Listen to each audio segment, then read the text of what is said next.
In the past, we never really saw the reserve study as something that you budgeted. It was you did the 30-year analysis and you hoped you had enough money when you needed to repair something. Now we're looking at it as we're really budgeting for these kind of special repair projects or replacement projects, if you will. Most people are not equipped to understand the seemingly endless facets of an HOA. That's why we're here, to help you become uncommonly prepared to serve your HOA. Whether you're a board member or a manager, join us in the Uncommon Area.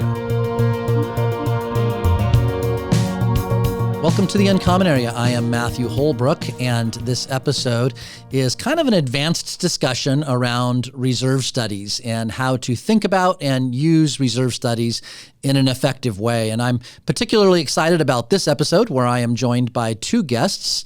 First, Derek Eckert, who is the president of Association Reserves. And we are also joined by a Homeowners Association board member, Jay Parsons, who is the board president of the Infinity Owners Association in San Francisco. And together, the three of us have a conversation around a whole variety of topics that are relevant to reserve studies and how to think through these budgeting tools more effectively and to use them more effectively to benefit your homeowners association. So I hope that you watch this episode, and I think that you will find a lot of helpful things in the coming discussion. Well, Derek and Jay, appreciate you both being a part of this episode, and we are going to dive into talking about reserve studies and how to most effectively use a reserve study. And Derek, I want to start with you.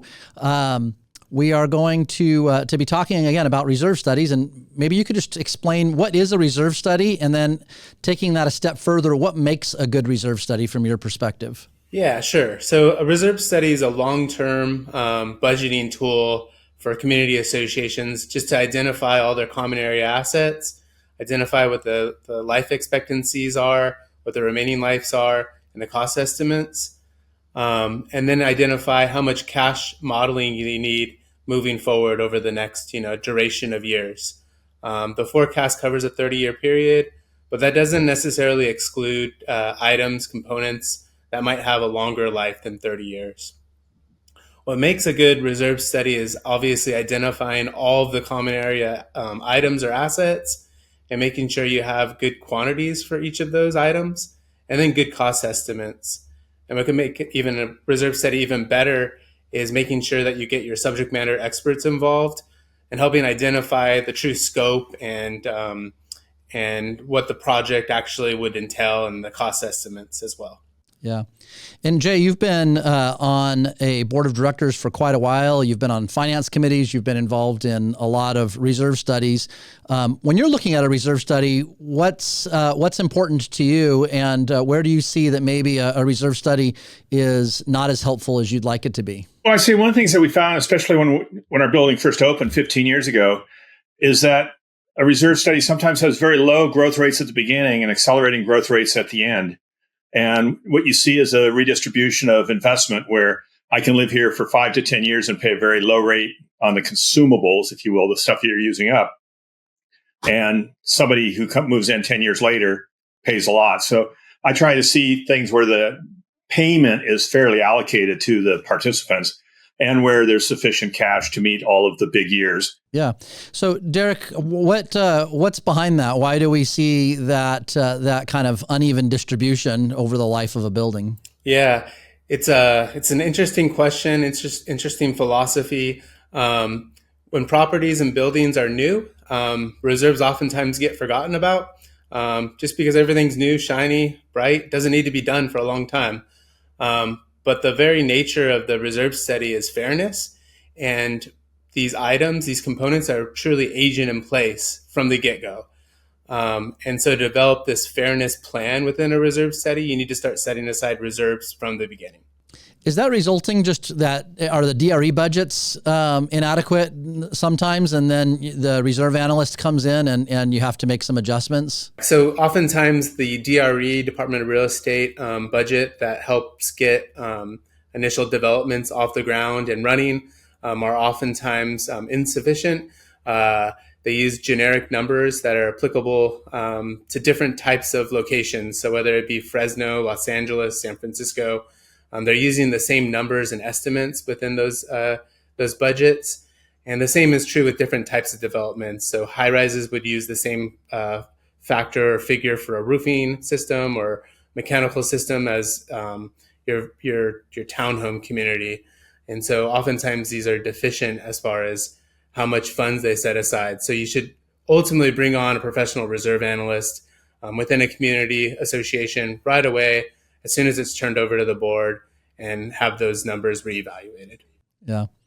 Jay, what are some of the challenges you've seen as a board member as far as getting that reserve study accurate? I know you've worked really hard at the Infinity to get as accurate of numbers as possible. Well, I was actually going to, along that line, I was actually going to ask Derek, how does a reserve analyst ensure that they're using numbers that are relevant to the building they're looking at? So we're a large high-rise in San Francisco, and it's hard to get people even to come into San Francisco to work on buildings, let alone figure out how much it's going to cost to have them do a repair. We have on a couple occasions had to replace elements in the building where what we had reserved for that was completely irrelevant to what it ultimately cost. And unfortunately, it's never too high. Yeah, it's so true in today's environment. A lot's happened since the COVID pandemic. Cost estimates have changed quite a bit. And then in San Francisco, there's some different pressures and elements as far as pricing modeling goes for projects. So how we take a look at it and try to factor it in and best prepare our clients is first and foremost, we look to their actual cost history. So if you have multiple towers and you have two things, so let's call them boiler, and you replace one boiler in one tower, the boiler in the second tower is probably going to be similar in cost. So we would factor that in and price it out in that sort of way. The other thing we do is we have a lot of clients, some in San Francisco specifically. And so we take that data, that information, and we break it down into a per unit cost estimate, and we apply that factor to your particular building. So we're looking like for like, similar projects for similar projects, and then applying those factors. But we were one of the first high rises in San Francisco, so we're kind of running into obsolescence ahead of a lot of others. So they don't necessarily have that history. How, as a board member, can I be certain that the number they're applying to a very long list of assets is relevant? Yeah, that's a great point. So you're setting the trend for other newer high-rise properties within San Francisco.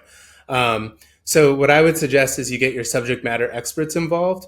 If you have an exterior waterproofing expert, bring them out to the property, have them walk the property with you, have them better kind of understand the scope of the project, and maybe they have just a ballpark estimate. The project might not be due for a few years, but oftentimes they're willing to give you an estimate just to shore up the fact that the true cost estimate is correctly identified within the reserves.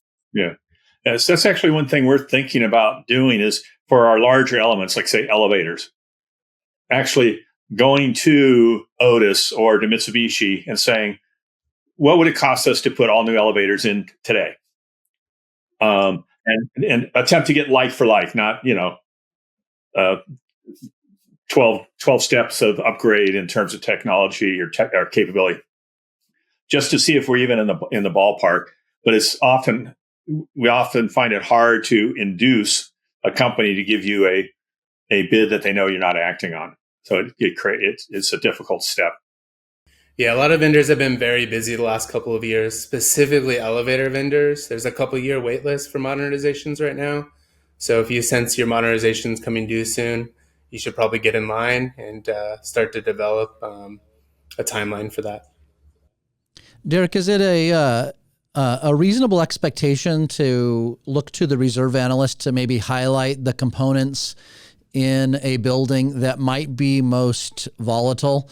So in particular, it's the large assets and the ones where there may be a certain amount of volatility in what the actual cost could be, and maybe giving that feedback back to the board to say, hey, these are the assets that it's worth doing some extra homework to try to get the replacement cost dialed in. Is that a reasonable expectation of the analyst to provide that input? Yeah, I try to do that as part of my kickoff meeting when we do the site inspection. I verbally go over those type of components. In a high-rise project, it's going to be major mechanical systems, so elevators, boilers, HVAC systems, probably roofs on a high-rise as well. It's going to be different for a townhome community, like a condo complex. Those are going to be like exterior siding projects, roofing, streets. Those are the items that you should probably get experts involved early on. Do you ever have like a blank list of like typical buildings should have these items in their reserve study to kind of compare against versus the asset list that you see? Oh yeah, so we do that behind the scenes. We have those lists. We oftentimes, if it's a first engagement, so we call it a full reserve study, we'll show up with a template. Helps us keep us on track, make sure we're not missing anything. And then obviously if something's not on the template, then we will add it to our notes and make sure that we include it as part of the list. But yeah, we have those lists. I know where Jay is getting at here is even 15 years in for his particular building, the board is still discovering new assets that have never been reserved before. And, just this challenge of identifying what those assets are earlier on in the process so they can be adequately reserved for. It sounds like having a template like that can be helpful. Any other suggestions or input you could give to help minimize that challenge for a board? Yeah, unfortunately, Jay, you're not alone. A lot of projects that we work on, even our own projects, have items that need to be added at a later date. I like to look at a reserve study as this living, breathing document that kind of gets better and evolves in time. And so these items will kind of stand up, if you will, within your community and say, hey, I need some attention. Maybe a board of director or a manager identifies them. And then we start to have some dialogue and some conversation. Right. Yeah, I guess the one that really sticks out to me is I guess it's almost 6 years ago now, we got a new GM and she looked at the reserve study for the first time and realized all of our fire extinguishers in our 4 buildings were nowhere to be found on the reserve study. And you kind of think that would be a pretty standard item, but and we had I think in the neighborhood of 500 fire extinguishers, so it wasn't a small item that wasn't reserved for. And part of it was 10 years in, it's kind of time to change all your fire extinguishers. So just to try and avoid that. Yeah, it seems like that would be the kind of thing that might be on one of those standard templates that you were referring to, Derek. Yeah, we have those, again, behind the scenes, and we try to take them out to the site and then make sure we actually include them. So, Derek, could you talk for a minute about this idea of percent funded in a reserve study? And I'll give you a little bit of a heads up. Jay is not a particular fan of the idea of the percent funded model. But maybe you can go ahead and explain that. And then Jay, I'll have you go ahead and jump in and we can discuss what your concerns are with that from a model standpoint. So percent funded is a ratio between the fully funded balance, which is the deteriorated portion of all the components, versus cash on hand. And it's a calculation that happens at the beginning of each and every year. And so our clients that are 30% and funded and under are considered weakly funded. For these clients, we oftentimes see them needing special assessments or having deferred maintenance. And then clients that are 70% funded and above, this is considered a strong funding position. And those are clients that oftentimes can avoid the need for any kind of a special assessment and take care of their projects on time. So before Jay jumps in on his concerns on that, one common question I hear from board members on what you just said, Derek, is if you're not 100% funded, then how can you have the funds needed when you're going to need them? In other words, 100% funded seems to mean you have exactly the right amount of dollars available so that when the time comes to replace assets, you have what you need to replace those assets. And you are indicating right now that if you're at like 70%, you might still have all of the funding you need when you need to replace those assets. So how do you reconcile those differences? It's a misconception that 100% funded means that you have enough funds to take care of all the projects in a given time. What 100% funded means is that you have enough funds set aside to cover all the deteriorated portion of your components. So you can have less than 100% funded and be just fine, be able to take care of the projects as they come due, because you're going to continuously contribute into reserves and have additional funds when projects that aren't due for a number of years all of a sudden become due. And that's assuming probably an escalated contribution rate, that you're continuing to increase that rate so that you kind of make up that difference when the time is needed. Yeah, that's right. Most funding plans, most funding programs have an annual increase model within it. You should at least have 3 to 5% increases built into that. Yeah. So Jay, you have concerns with that model. I just think it's very simplistic because it ignores not only the funding rate that you have going forward, also ignores any interest that you're earning on your income, which helps to contribute toward that also. So it's a very simplistic snapshot in time that I think leads people to take a great deal of comfort in a reserve study without looking at it in greater depth, where there could be things that would concern me, like a study that has very low growth rate now, good funding, but then suddenly expects very sharp 10 to 20% increases in the amount of annual funding in order to hit those points. We like to look at kind of how much money do we have in the big years against the big expected costs, and make sure that it's never going to be that perfect year. So you kind of want a couple years before and a couple years after to know that you have the assets to replace your elevators when they're likely to come to replace as one of the big typical ones. We like to look at those kind of crisis years, especially the ones that are like 10 years out, 15 years out versus ones that are 30 years out, and ensure that you have proper funding there, which will have no relationship necessarily to what your funding status is today. Yeah, that's a great point, Jay. I think it's just so important that you also look at the 30-year cash model as well, which I think that's kind of what you're pointing out. And it also includes what the annual expenditures are, just to make sure that you're on track as well, because the percent funded is a slice in time at the start of the beginning of the fiscal year, whereas the cash model moving forward oversees the next 30 years and can identify some of these these years where you have significant expenses. Right.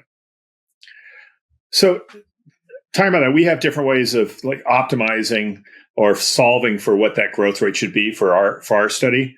How do you determine what those growth rates should be in a study? How do you make that cash flow model? Yeah, so obviously you need sufficient cash when the projects come due. So we take that into consideration. We want it to be fairly distributed amongst all owners, so current day owners and future owners. And we want it to be fiscally responsible. So these are some of the factors that we take into consideration. It also depends on where their starting point is. A model that we would set up for a 30% funded client would be a lot different than a model we would set up for a 70% funded client. And when you're factoring in the incorporation of inflation, where does that fit into your modeling, especially as we look at what's happened over the last couple of years? Yeah, inflation's been such a key topic lately. And so you have to disclose the assumption that you're using. We're back down to about a 3% assumption for inflation within our studies. But there was some trending there for a while where cost estimates were going up 20 or 30% each and every year. And we were having to make those manual adjustments to all the component estimates. And then what do you do for your interest assumption? Yeah, luckily associations are now earning more interest all of a sudden, as many people are. So right now we're using something like 3.5% interest assumption in our studies. But it's not uncommon for big communities, big high rises with millions of dollars to be earning 5.5%. And you would but you're not going to assume that for 30 years, are you? So that's why we back it down. Instead of using 5.5%, we're using an average. something more like 3%, 3.5% for the interest and some assumption. So I think, and just to clarify for anybody listening or watching to this, when you are making your interest assumptions or your inflation assumptions, you're looking at that on an average basis over a 30-year period, correct? That's correct. As opposed to just what's happening right now or in the next couple of years. Yeah, that's correct. Yeah, the modeling needs to be shown over a 30-year period and not just what's happening today. Right. Yeah. So we try and take a very conservative approach to that, and we'll adjust our inflation assumption. So we went up as high as 3.5. We're back down to 2.5 now, assuming that that's a good long-term rate. But then we always set our interest rate to be equal to our inflation rate, because we don't want to make any assumption that we have a real positive rate of return, because that leads to a lower contribution rate. Yeah, that's a good point. One thing I want you to be aware of is the interest only affects cash on hand. So if you're funded less than 100%, the amount of interest you're earning isn't necessarily going to be offset by inflation. So inflation factors in all the items, all the components, and increases by 3%. But if you only have 50% funding, the interest rate is only going to be affected by 50% of the overall cash value. Correct. Yeah. We just assume the more conservative we can be in those assumptions, the better funded we will be, and we won't. As a large HOA, many years in, our reserve funds are very large now, so we actually have significant interest every year, and so it's becoming a significant component contributing each year. And we want to make sure that our assumption out for 30 years, especially, is a very conservative one, because it can cause you, I believe, it could cause you to make bad assumptions about what your contribution rate should be. Yeah, being conservative is extra important when it comes to a reserve study. There's a lot of still unknowns. We try to take current day information from your experts, all this data that we have at our hands, but there's still some unknowns out there. So when you can be conservative, it really puts you in a better position long term.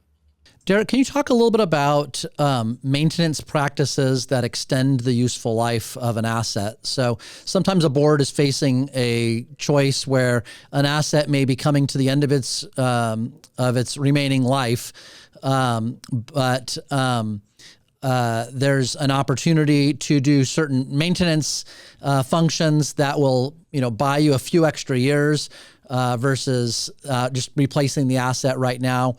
How do you think through those kinds of things in developing the reserve study, and what advice might you give to boards in looking at those kinds of situations? Yeah, first and foremost, I have a conversation with the board because I want their buy-in. What's their approach going to be? If I think about a roof and maybe it's got a leak here or there, and they need to be able to do a cash benefit model to determine whether it's worth it to spend, let's make up a number, $50,000 to repair the roof, or if it makes more sense to just spend $500,000 to replace the roof altogether. The $50,000 might buy you a year or two. And in this modeling, you might be able to say, hey, there's a benefit to actually spending $50,000 to repair the roof to buy us 2 more years versus replacing it right away. Or you might spend $50,000 and it might give you 2 months of additional life. And it might just be beneficial to just go ahead and spend the $500,000 to replace the roof. So it's just something to consider. Yeah. Derek, most of our board members are not as in tune with what's happening financially and with the reserve studies as Jay is. And the scenario that you just described may not be one that is at the forefront of most boards' minds.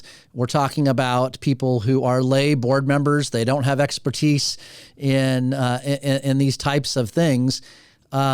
What should a manager do, and what can a reserve analyst do to make sure that these types of things are bubbling up into the board's consciousness to have those kinds of discussions when they need to have them? Yeah, so I think it just comes back to getting the experts involved. I'm not a roofing expert. I've seen a lot of roofs in my career. And I was just thinking as you were telling that story, a lot of board members don't even go up on the roof. They have no idea even what the roof looks like.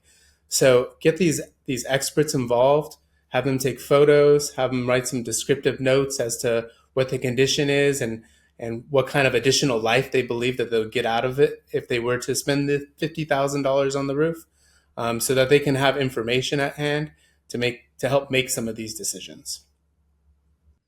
Yeah, I'm thinking even as I'm listening and thinking about how we train our managers and how we function, it seems that there should be some extra steps put in place for managers to be, one, very specifically aware of the significant assets in a community. I think there's obvious ones like the roof and so forth, but there's the opportunity for there to be significant assets that might not be on the manager or the board member's radar that really should be reviewed regularly to make sure that the funding is sufficient.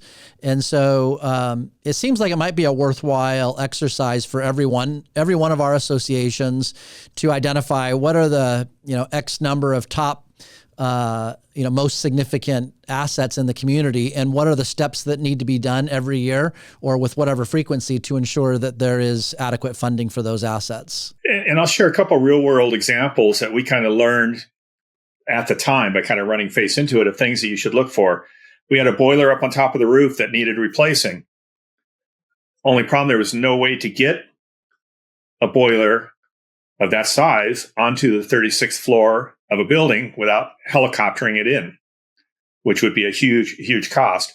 So luckily we had a very good engineering staff, and our chief engineer identified that there was a process to reline the boiler that would extend the life of the boiler pretty close to the same extension of a new boiler, precluding us from having to, have a HOA helicopter lift something up onto the boiler. So look at things that may not be accessible. Look at things that may not be like, oh, I got to replace that up there, but how do I actually get up there to replace it? Yeah, these real life examples, that's where the rubber meets the road. And I'm just thinking as you're describing that boiler situation, Jay, we certainly have had buildings where they have had to use helicopters to replace the boilers.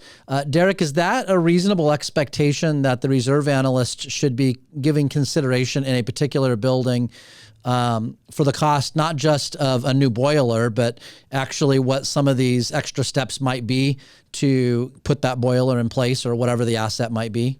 Yeah, we try to build in soft cost estimates within the estimate itself.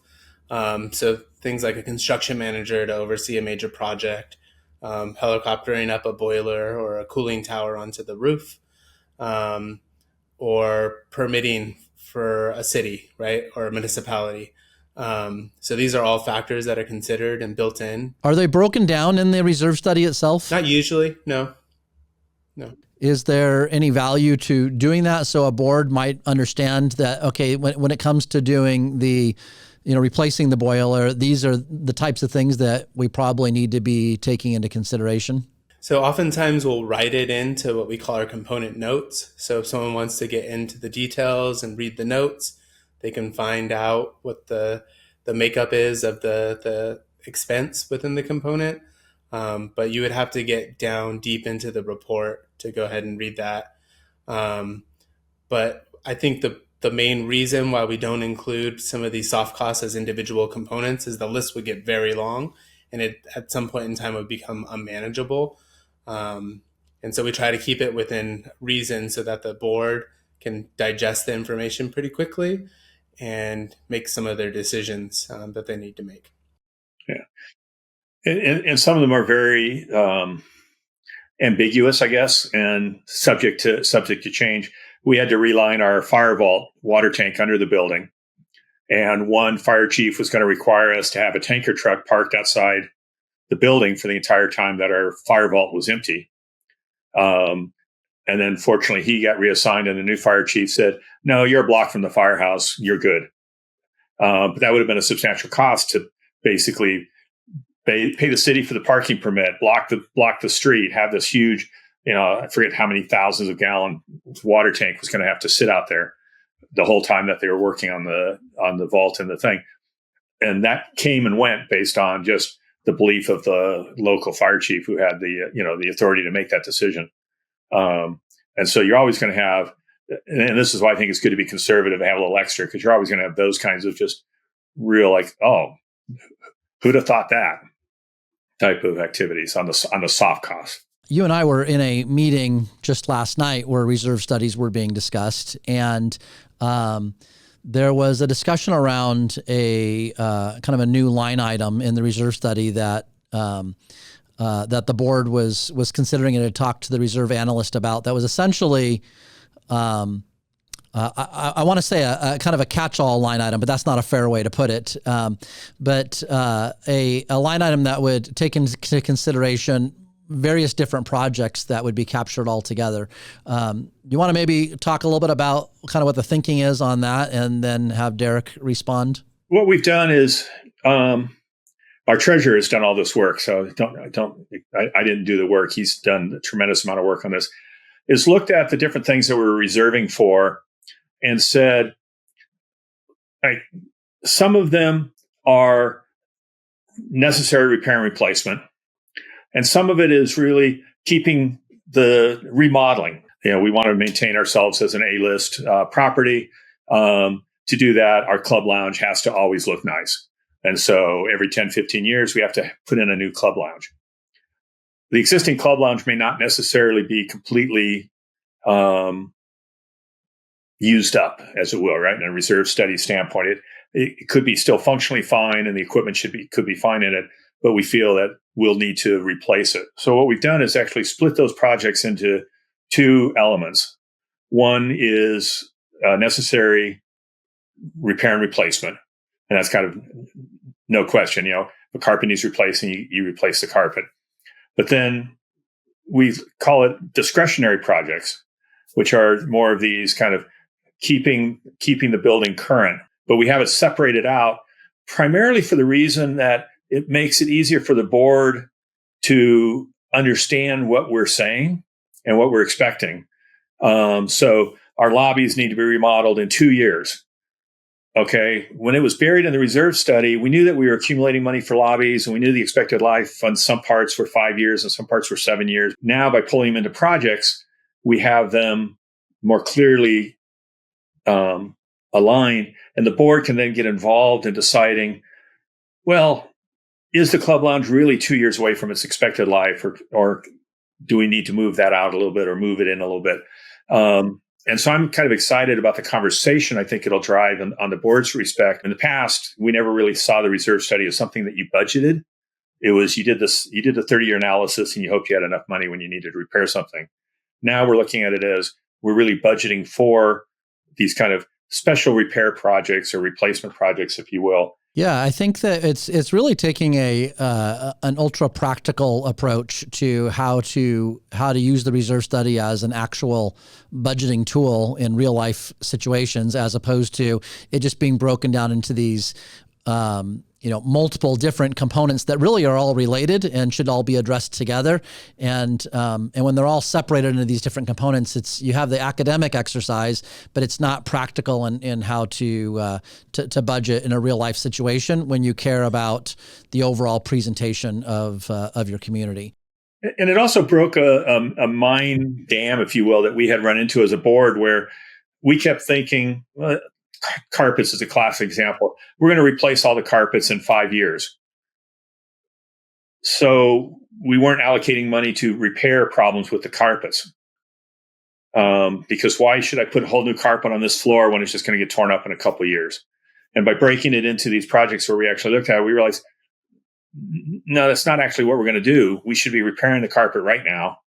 And maybe that's all we ever do is just continue to repair the carpet. We don't ever have a complete new, blue for green change on the carpet. We just continue to use what we have. And it's allowed us to make decisions, recognize that we might have been, to avoid doing the whole thing, missing doing the small things.